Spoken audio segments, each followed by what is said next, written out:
Introduction, January 1954. Dwight Eisenhower sits in the White House. The Korean War armistice is barely 6 months old. American factories are running at full capacity and chrome-laden sedans fill suburban driveways from coast to coast. This is the golden age of American automotive supremacy, when Detroit's Big Three seem utterly invincible. Yet tucked away in a small assembly plant in Jackson, Michigan, something extraordinary is taking shape, a revolutionary sports car that would beat the Corvette in one crucial way, yet disappear within 8 months. The Kaiser Darrin. Just 435 were built. If you owned one then, you were driving America's boldest automotive statement. If you own one today, you're holding a piece of history worth well over $100,000. But here's the fascinating part. This car should never have existed at all. 1954 was a brutal year for independent automakers. While General Motors, Ford, and Chrysler controlled 96% of the market, smaller companies were being squeezed into oblivion. Kaiser Frazer was already on life support, hemorrhaging millions and facing extinction.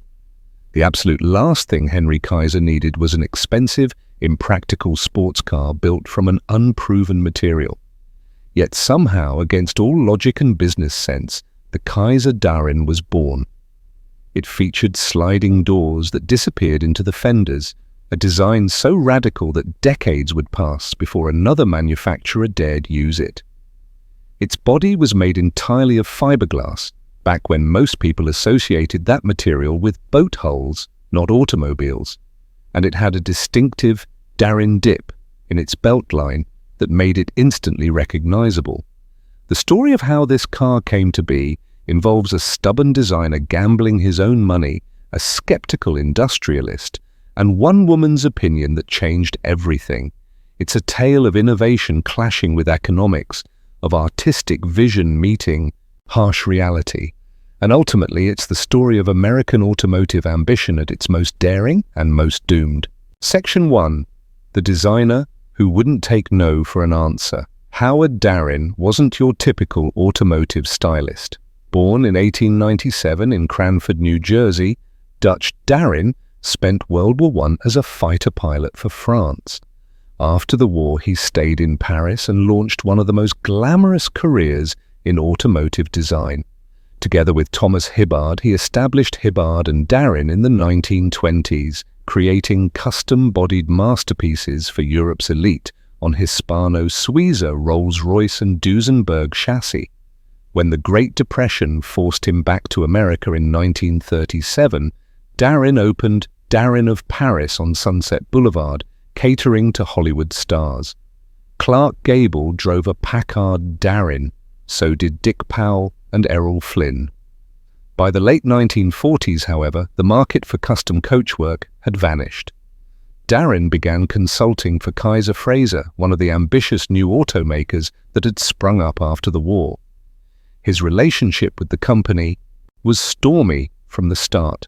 He designed the original 1947 Kaiser, resigned when engineers altered his work, returned to create the stunning 1951 Kaiser Manhattan, then quit again when Kaiser rejected his proposal for their compact car, the Henry J. But Darrin couldn't let go of that Henry J chassis. He saw potential. The Henry J might have been a commercial failure, but it had a nimble 100-inch wheelbase and weighed barely 2,000 pounds. In Darrin's mind, it was the perfect foundation for an American sports car. So in early 1952, Darrin did something almost unheard of in the automotive industry. Using his own money, without Kaiser's knowledge or permission, he built a full-size clay mock-up of a sports car in his Hollywood studio. He incorporated sliding doors, a concept he had patented back in 1946. He shaped flowing fenders that swept back and then dramatically dipped behind the doors in what would become known as the Darrin dip. When the clay model was complete, Darrin faced a problem. He needed it transformed into a running prototype. He reached out to Bill Tritt at Glasspar, who primarily built boat hulls but had experimented with fiberglass sports car bodies. By late 1952, Darrin had a fully functional prototype. Now came the hard part, convincing Henry J. Kaiser to build it. When the 70-year-old industrialist visited Darrin's studio and saw what he had done, he exploded. The company hadn't authorized this project. They hadn't paid for it. And Kaiser Frazer was already losing money. Why would they waste resources on a sports car? Then Kaiser's wife spoke up. She told her husband it was the most beautiful car she had ever seen. According to multiple accounts, her enthusiasm changed everything. Kaiser reconsidered. Perhaps a glamorous sports car could restore some luster to the tarnished Kaiser name. By January 1953, PIC magazine featured the Kaiser Darrin on its cover. At the New York Auto Show, the prototype created a sensation. But here's what makes this story remarkable. Kaiser Frazer was already dying. By 1953, the company had lost millions, and its survival was in question. Yet Kaiser gave Darrin the green light to build his dream. It was either an act of desperate optimism or business suicide. As we'll see, it turned out to be both. Section 2. The Fiberglass Gamble. To understand why the Kaiser Darrin mattered, you need to understand what fiberglass meant in 1954. Using fiberglass for automobile bodies was genuinely revolutionary. Steel was proven and trusted. Fiberglass was the stuff of boats and experimental aircraft. Could it really work for a production automobile? The Corvette beat the Darrin to production by months, with the first Corvette rolling off the line on June 30th, 1953. However, the Darrin prototype debuted publicly before the Corvette, making it technically America's first announced fiberglass production sports car. Both cars were gambling on the same unproven technology, but for different reasons. General Motors chose fiberglass because it was easier to tool up for limited production, initially just 300 Corvettes. Kaiser Frazer chose fiberglass out of desperation. They simply couldn't afford traditional steel stamping dies. Darrin contracted with Glasspar in California to produce the bodies, which were then shipped to Michigan for final assembly. The fiberglass body weighed less than steel. The complete Darrin weighed just 2,175 pounds, despite its 183-inch length, and it could be molded into shapes impossible in steel. Those flowing fenders, that dramatic Darrin dip, these design elements were only possible because of fiberglass. However, fiberglass presented challenges. It couldn't withstand heat needed to bake enamel paint, so lacquer finishes were mandatory. 4 colors were offered: champagne lacquer, red sail lacquer, yellow satin lacquer, and pine tint lacquer. Under that revolutionary skin, the Darrin was more conventional. The chassis was a modified Henry J frame.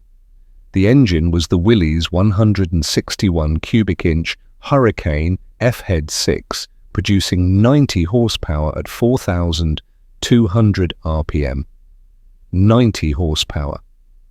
The Corvette's Blue Flame 6 produced 150 horsepower. The Jaguar XK 120 made 160 horsepower. Even by 1954 standards, 90 horses were modest. A 3-speed manual transmission was standard. 0 to 60 miles per hour took approximately 15 seconds. Top speed was around 95 miles per hour, but the Darrin's party pieces were its details. Those sliding doors slid forward into specially shaped pockets in the front fenders. The 3-position Landau convertible top could be fully raised, partially down, or completely stowed. Inside, the Darrin offered full instrumentation, bucket seats, and a padded dashboard, surprisingly advanced safety thinking for 1954. Road testers praised the Darrin's build quality and handling. It was nimble and responsive, if not particularly fast. But all of this innovation came at a devastating price. Section 3, the price of perfection, $3,653. That was the base price of a Kaiser Darrin in January 1954. To understand how devastating that number was, consider this. A 1954 Chevrolet Corvette, cost $2,774. The Jaguar XK120 sold for $3,345. A Cadillac Series 62 started at $3,571. The Darrin cost more than a Cadillac. You could buy Cadillac Prestige and a 230 horsepower V8, or a Kaiser Darrin with 90 horsepower and a name that meant nothing to most Americans. This pricing was disastrous. First, Kaiser Frazer dealers were already struggling. Many had switched to other brands or closed entirely. Consumer confidence in Kaiser's future was low, and when buyers doubt a manufacturer will be around to honor warranties, they don't buy expensive cars.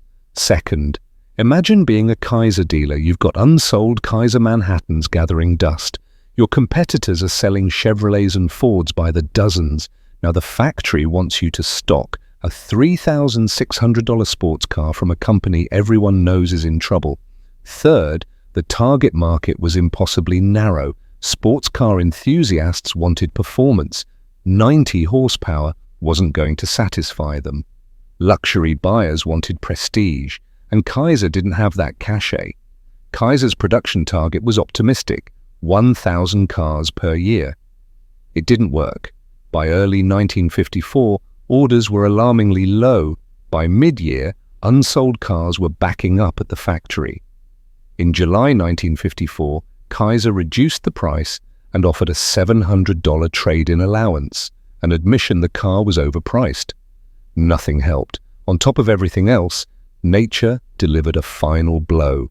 During the winter of 1953 to 1954, 50 completed Darrins sat in outdoor storage in Toledo. A freak snowstorm buried them for months.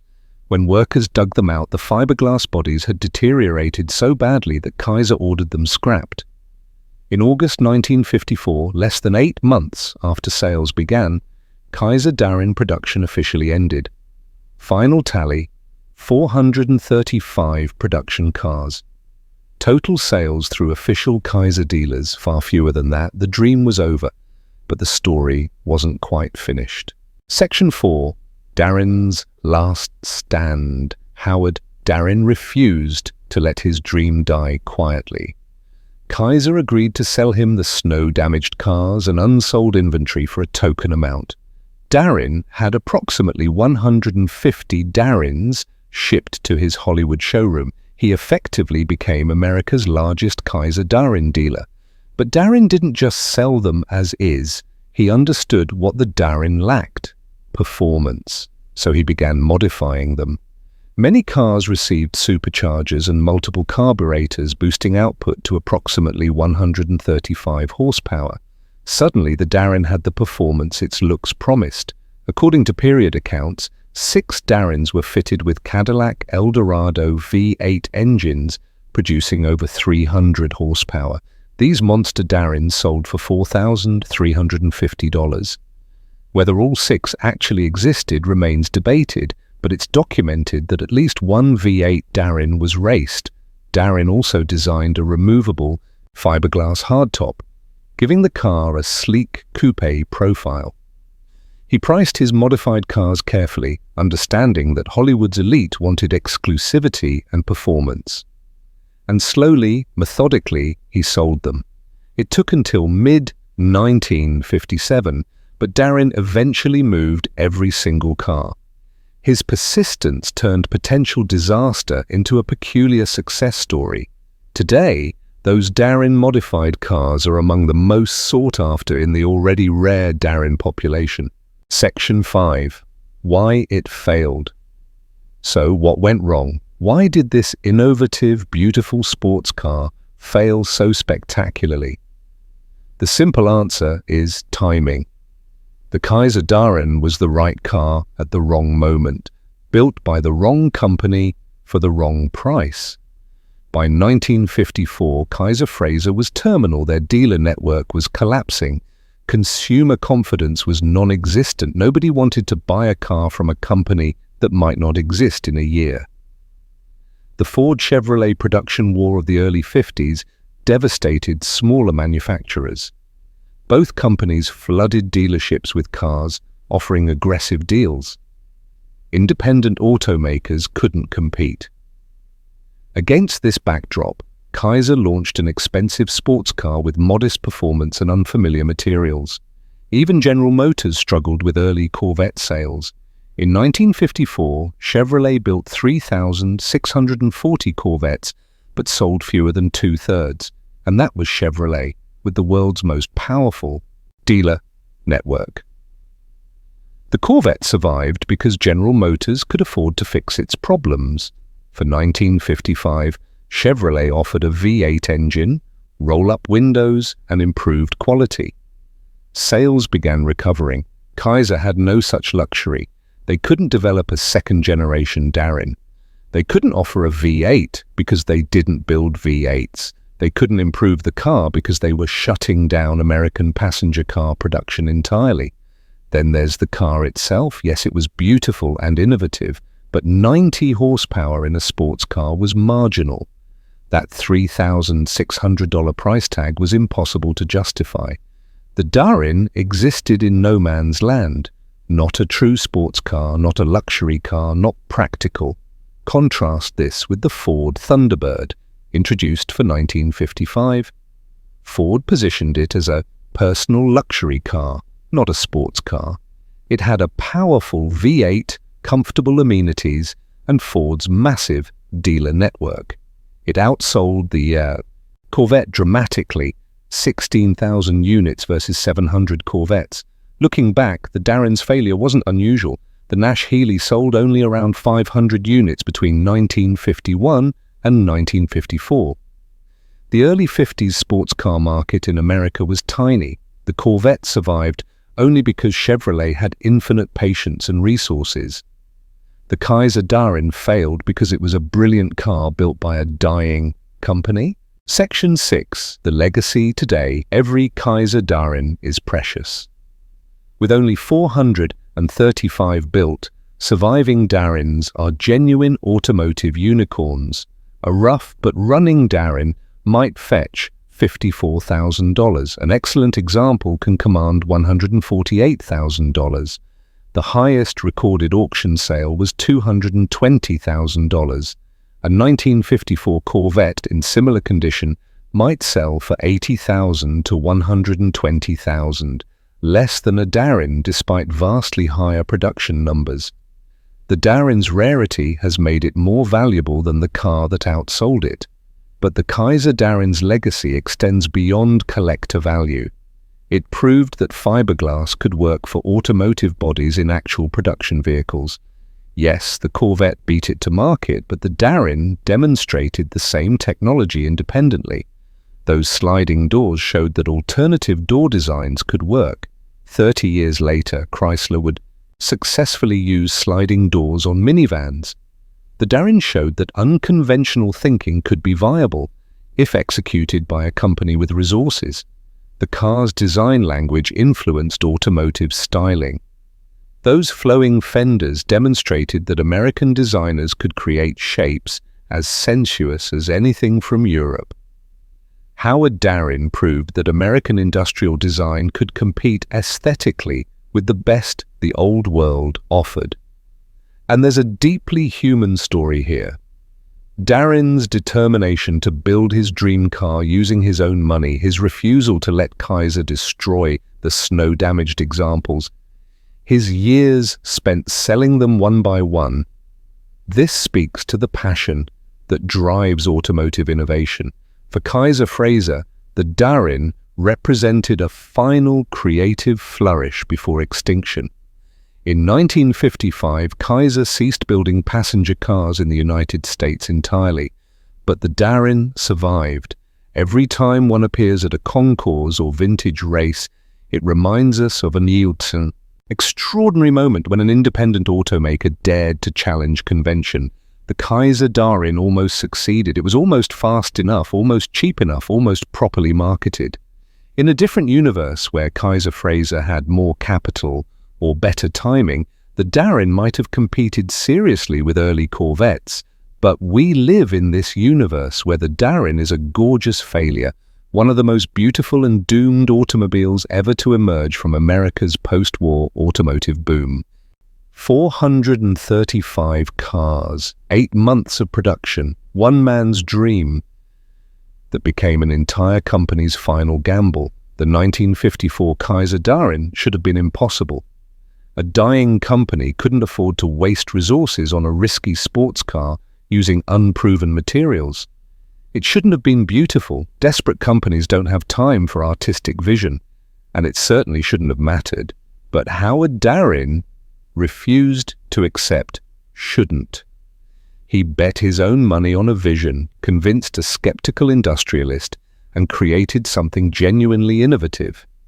He pioneered fiberglass sports car production, demonstrated sliding door technology, and built a car so beautiful that 70 years later, people still stop and stare. The fact that it failed doesn't diminish its achievement. The Kaiser Darrin was American automotive ambition distilled, bold, optimistic, innovative, and ultimately overwhelmed by harsh economic reality. It was the right idea at the wrong time with the wrong company and the wrong price, but it was magnificent anyway. Today, when a Darrin sells at auction for $150,000, buyers aren't just purchasing a rare collectible. They're buying a piece of the American dream itself, the belief that one person with enough determination can challenge the established order and create something extraordinary. The 435 people who bought Kaiser Darrin's new got to drive something unlike anything else on American roads. They slid those pocket doors forward and felt special. They owned a piece of automotive art, and decades later they got validation that their unconventional choice had been right all along. The Kaiser Darrin didn't save Kaiser Frazer. No single car could have rescued a company drowning in debt, but it gave Kaiser Frazer a dignified exit. Instead of being remembered only as another failed independent, Kaiser Frazer is remembered as the company that built one of the most beautiful sports cars of the 1950s. That's Howard Darrin's true legacy. He didn't build a commercial success. He built something better, automotive immortality. Now, I'd like to hear from you. Did any of you ever see a Kaiser Darrin in person? Maybe you know someone who owned one, or perhaps you remember when fiberglass cars were still considered experimental. Share your memories in the comments below. If you enjoyed this deep dive into automotive history, please hit that like button and subscribe to the channel. We're building a community of people who appreciate these forgotten stories, the nearly successful gambles, the beautiful failures, the roads not taken in automotive history. Next week, we're looking at another 1950s independent that took a wild gamble, the Muntz Jet. It's a story involving madcap TV advertising, a manufacturer who lost money on every car he sold, and another example of automotive passion overwhelming business sense. Until then, remember, not every great car succeeds, but every great car teaches us something. The Kaiser Darrin taught us that innovation and beauty matter, even when the market doesn't reward them. And sometimes that's enough. Thanks for watching. I'll see you in the next one.